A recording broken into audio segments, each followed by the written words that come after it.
Hi friends, ಎಲ್ಲರಿಗೂ ಚಿನ್ನದ ಮನಸ್ಸು ಚಾನೆಲ್ಗೆ ಸ್ವಾಗತ. ಇವತ್ತು ನಾನು ಇನ್ಸ್ಟೆಂಟಾಗಿ ದೋಸೆ ಮಾಡೋದು ಹೇಗೆ ಅಂತ ಹೇಳ್ಕೊಡ್ತೀನಿ. ಹಾಗಾದರೆ ಬನ್ನಿ, ಇದಕ್ಕೆ ಬೇಕಾಗಿರುವ ಸಾಮಗ್ರಿಗಳು ಏನೇನು, ಹೇಗೆ ಮಾಡೋದು ಅಂತ ನೋಡೋಣ ಬನ್ನಿ.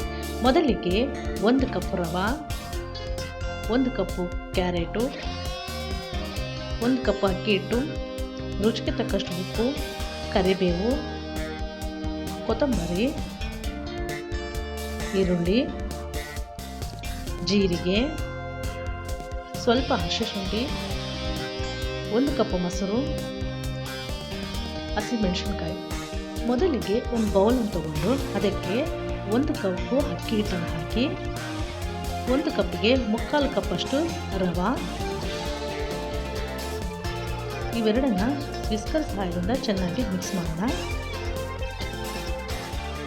ನಂತರ ಇದಕ್ಕೆ 3/4 ಕಪ್ಪಷ್ಟು ಮೊಸರು ಆದಷ್ಟು ಹುಳಿಯಾಗಿರಬೇಕು.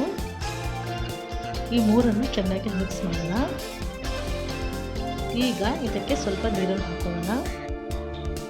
1 ಕಪ್ ಅಕ್ಕಿ ಹಿಟ್ಟಿಗೆ 3 ಕಪ್ಪಷ್ಟು ನೀರು ಬೇಕಾಗುತ್ತೆ. ಸ್ವಲ್ಪ ನೀರನ್ನು ಹಾಕ್ಕೊಂಡು ಚೆನ್ನಾಗಿ ಮಿಕ್ಸ್ ಮಾಡೋಣ. ಒಂದು ವೇಳೆ ನಿಮ್ಮ ಹತ್ರ ಹುಳಿ ಮೊಸರು ಇಲ್ಲ ಅಂದರೆ ಸ್ವಲ್ಪ ಇದಕ್ಕೆ ನಿಂಬೆಹಣ್ಣನ್ನು ಸೇರಿಸ್ಕೋಬೋದು. ಇದನ್ನು ಚೆನ್ನಾಗಿ ಮಿಕ್ಸ್ ಮಾಡೋಣ. ಇಲ್ಲಿ ಸಹ ಗಂಟುಗಳಿದೆ, ಚೆನ್ನಾಗಿ ಮಿಕ್ಸ್ ಮಾಡಬೇಕು. ಈಗ ಈ ವಿಸ್ಕರನ್ನು ಸೈಡ್ಬಿಟ್ಟು ನಾವು ಒಂದು ದೋಸೆ ಸ್ಪೂನನ್ನು ತಗೊಂಡು ಇದರಿಂದ ಚೆನ್ನಾಗಿ ಮಿಕ್ಸ್ ಮಾಡೋಣ. ಈ ಹದಕ್ಕೆ ಇರಬೇಕು. ಈ ಥರ ಚೆನ್ನಾಗಿ ಮಿಕ್ಸ್ ಮಾಡಿದ್ಮೇಲೆ ಇದಕ್ಕೆ ಸಣ್ಣಗೆ ಹಚ್ಚಿದಂತಹ ಕರಿಬೇವು, ಕೊತ್ತಂಬರಿ, ಸಣ್ಣಗೆ ಹಚ್ಚಿದಂತಹ ಈರುಳ್ಳಿ, ಮಿಕ್ಸಿಗೆ ನಾನಿಲ್ಲಿ ಹಸಿಶುಂಠಿ, ಹಸಿಮೆಣಸಿನ್ಕಾಯಿ ಮಿಕ್ಸಿಗೆ ಹಾಕಿದ್ದೀನಿ, ಅದನ್ನು ಹಾಕೋಣ. ಈಗ ತೊಳೆದಂತಹ 1 ಕಪ್ಪು ಕ್ಯಾರೆಟು, ರುಚಿಗೆ ತಕ್ಕಷ್ಟು ಉಪ್ಪು, 1 ಸ್ಪೂನು ಜೀರಿಗೆ,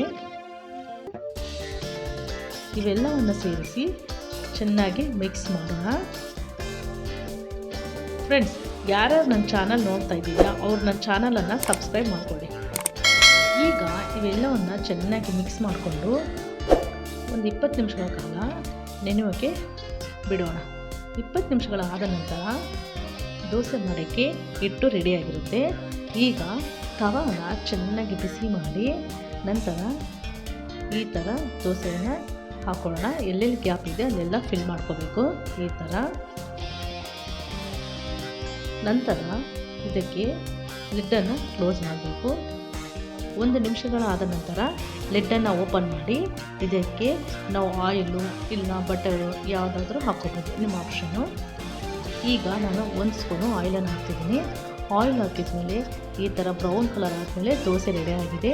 ಈಗ ದೋಸೆಯನ್ನು ತೆಗೆದು ಇನ್ನೊಂದು ದೋಸೆನೂ ಅದೇ ರೀತಿ ಈ ಥರ ಹಾಕ್ಕೊಂಡು ಚೆನ್ನಾಗಿ ಮತ್ತೆ ಲಿಡ್ಡನ್ನು ಕ್ಲೋಸ್ ಮಾಡಬೇಕು. ಫ್ರೆಂಡ್ಸ್, ಈ ದೋಸೆನ ಮೀಡಿಯಮ್ ಫ್ಲೇಮಲ್ಲಿ ಇಟ್ಟು ದೋಸೆ ಮಾಡಬೇಕು. ಹೈ ಫ್ಲೇಮಲ್ಲಿ ಇಟ್ಟರೆ ದೋಸೆ ಎಲ್ಲ ತವಾಗೆಲ್ಲ ಅಂಟ್ಕೊಂಡು ಹೋಗುತ್ತೆ, ಚೆನ್ನಾಗಿ ಬರಲ್ಲ. ನೋಡಿ, ಈ ಥರ ಮೀಡಿಯಮ್ ಫ್ಲೇಮಲ್ಲಿ ಇಟ್ಟು ಮಾಡಿದ್ರೆ ಈ ಥರ ಕ್ರಿಪ್ಸಿಯಾಗಿ ಬರುತ್ತೆ.